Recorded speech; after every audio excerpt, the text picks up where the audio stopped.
En aquel tiempo contaban los discípulos lo que les había pasado por el camino y cómo habían reconocido a Jesús al partir el pan.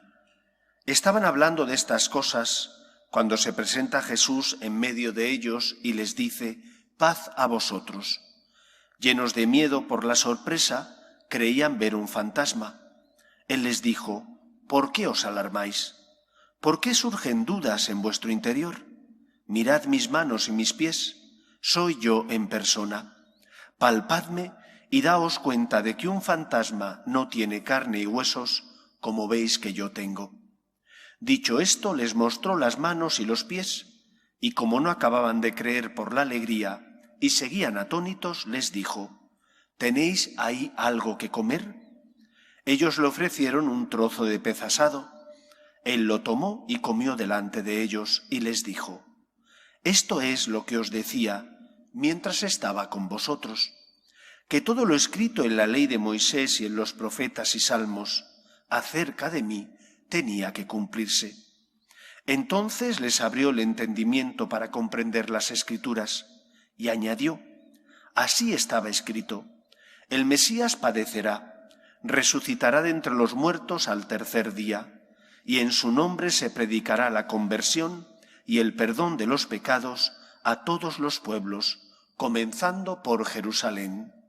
Vosotros sois testigos de esto». Palabra del Señor. Nos encontramos en el tiempo de Pascua. Pascua significa paso. Para el pueblo de Israel, que celebraba la Pascua judía, era el paso de la esclavitud a la libertad. Ellos celebraban que Dios les había liberado de la esclavitud en Egipto. Para nosotros, los cristianos, la Pascua también significa paso, y también es el paso de la esclavitud a la libertad, pero no de la esclavitud a la libertad física, sino de la esclavitud a la libertad espiritual.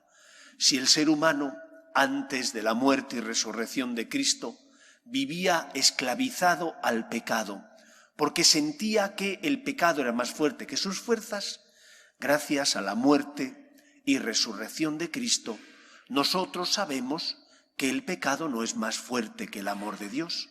Cristo ha pagado la deuda contraída por nuestro pecado y por lo tanto ahora somos libres en el sentido de que hay alguien que nos ha condonado la deuda, pagando la deuda que nosotros habíamos contraído.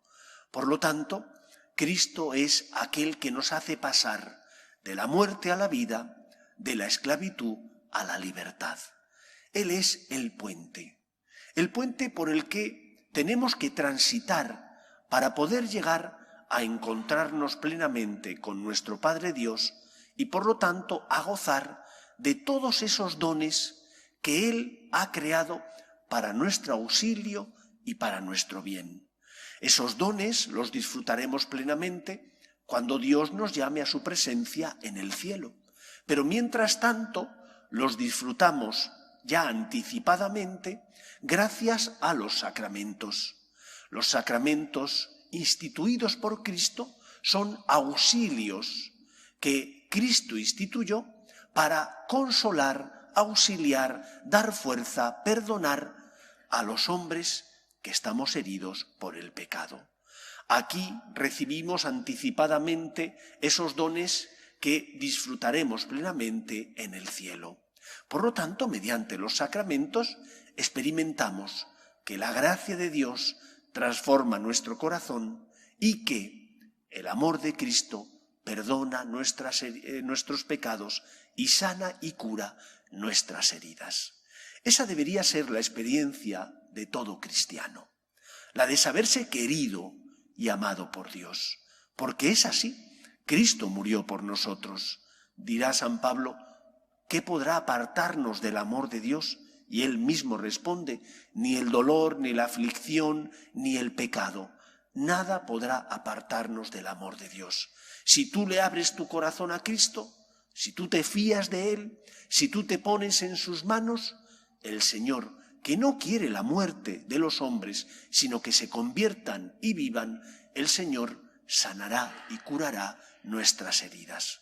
Se trata, por tanto, de una cuestión de confianza, de abandono, de fe, de confianza en Dios, de abandono en aquel que es el enviado por Dios Padre para sanarnos, y de confianza también, por tanto, en la Iglesia, que es el cuerpo místico de Cristo o el nuevo pueblo de Dios. Nosotros creemos en el poder de Dios y mediante los sacramentos ese poder de Dios que santifica, que perdona, que sana y cura nuestras heridas, lo recibimos. Es mediante la Iglesia, mediante la cual ese amor de Dios llega a todos los hombres. Por eso os comenté en el inicio del Triduo Pascual que nosotros teníamos que celebrar ese Triduo. No veníamos a participar de forma pasiva. No veníamos tampoco solo a escuchar y a que quizás nuestro corazón se compungiera ante el sufrimiento de Cristo. Venimos a sentir con Jesús. Veníamos a celebrar, que significa que a la vez que sentimos con Cristo su dolor, también veníamos a ofrecer ese sacrificio redentor de Cristo para que llegara al corazón de todos los hombres. Esa es la misión y la tarea de la Iglesia. Cuando Jesús despide a sus discípulos, les dice, en el Evangelio lo acabamos de escuchar, vosotros sois testigos de esto. Esa es la tarea y la misión que cada uno de nosotros, independientemente de su vocación personal, unos como sacerdotes, otros como solteros, otros como casados, otros como religiosos o religiosas, recibimos la tarea y la misión de ser testigos de que Dios existe, de que ese Dios que existe y es el creador de todo, es un Dios que ama y que perdona y que por eso envía a su Hijo al mundo para salvarnos. Y ahora nos tenemos que preguntar, ¿y qué puedo hacer o cómo puedo hacer yo para ser testigo del amor de Dios en medio del mundo? Por una parte, como os decía, cuando participamos en la Eucaristía, que es la actualización repetida de nuestra salvación. Cuando tú participas en la Eucaristía, ese sacrificio redentor de Cristo no solo te beneficia a ti, también beneficia a los que están a tu lado, también beneficia a los que, pues, tú no conoces, pero necesitan la gracia y el amor de Dios. Eso por una parte. Por otra, ¿qué puedes hacer en tu vida para ser testigo del amor de Dios?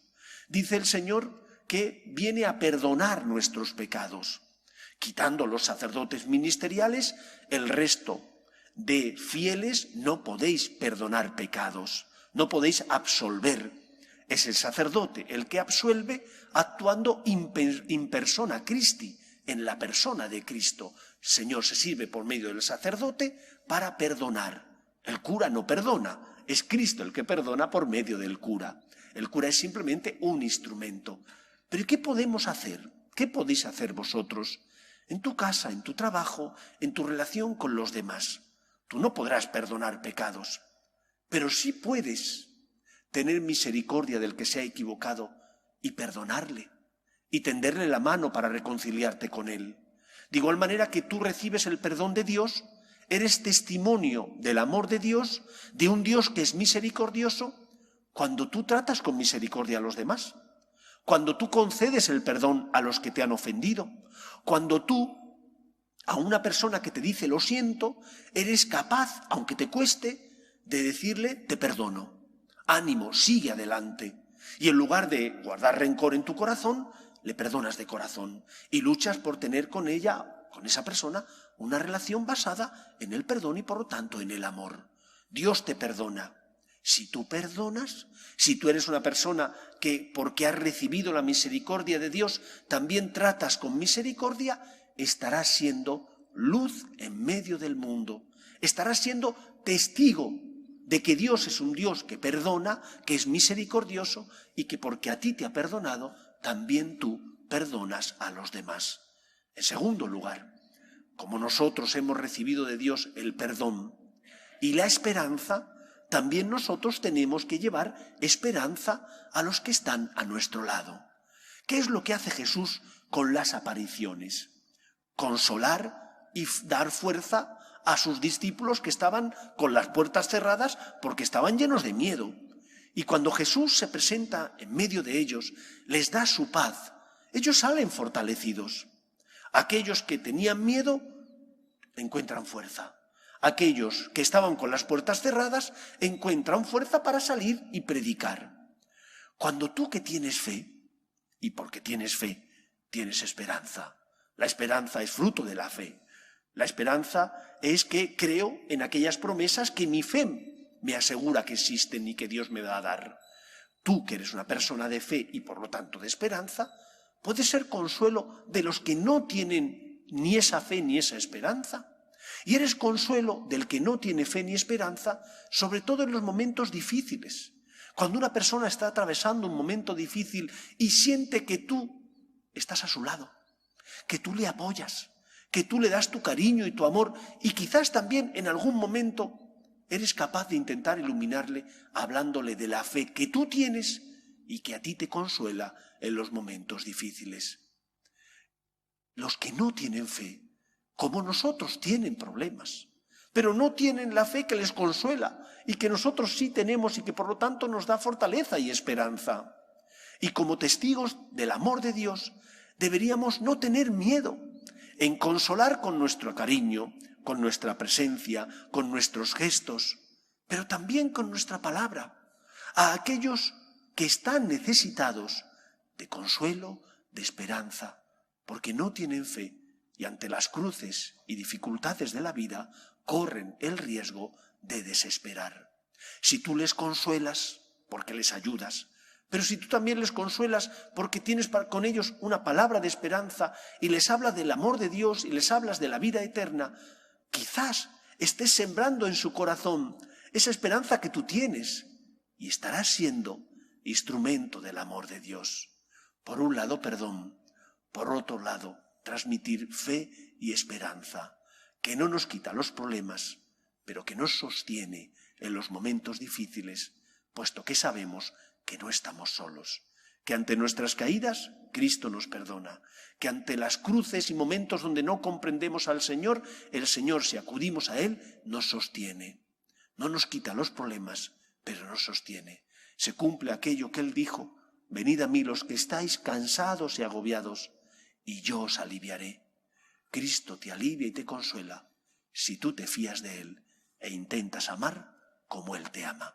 Seamos testigos en medio del mundo, de una sociedad muy secularizada y donde la fe ya, en muchos casos, muchos de ellos no la tienen. Seamos testigos de que Dios existe, de que Dios ama y nunca abandona a los hombres. Que el Señor nos ayude. Nos ponemos en pie.